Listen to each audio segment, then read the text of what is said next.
Kalian doyan makan steak murahan? Hati-hati, kalian bisa saja ditipu atau membiarkan diri Anda ditipu penjualnya. Dunia persilatan steak itu sengit, tapi bukannya adu lezat, di Indonesia mayoritas adu murah meriah. Hati-hati kalau makan steak yang harganya terlalu murah. Bukannya beracun atau daging busuk, maybe.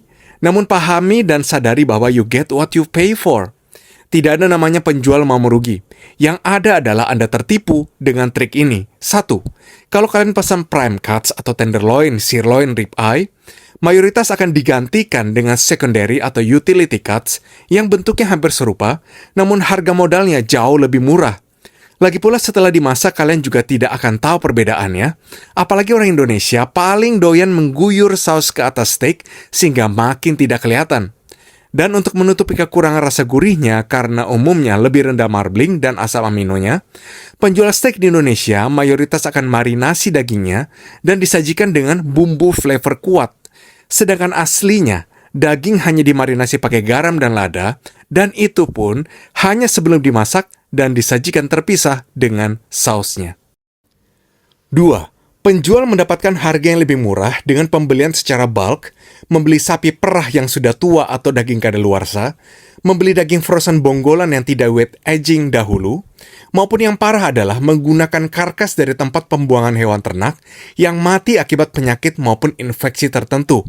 Ya, jadi tidak hanya unggas saja yang kuburan massalnya digali ulang oleh para mafia, yang kemudian diawetkan dan dijual dalam bentuk suwiran untuk mie ayam, bakso, dan lain-lain. Terutama jenis gerobakan yang tidak terlacak Badan POM. Ini info dari sumber terpercaya. 3. Daging suntik.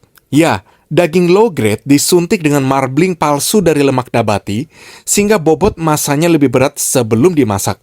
Namun setelah kena panas saat memasak, hampir semua lemak cair tersebut akan meluber keluar dari daging menjadi sup minyak.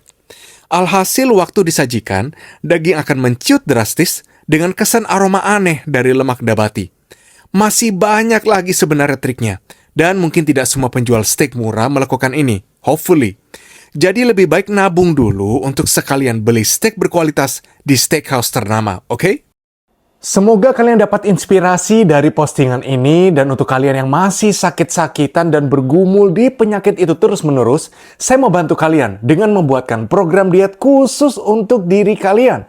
Caranya sederhana, silakan untuk informasi dan registrasinya daftar di Admin on Diet. Di sini nih, oke? Salam sehat semuanya. Yes!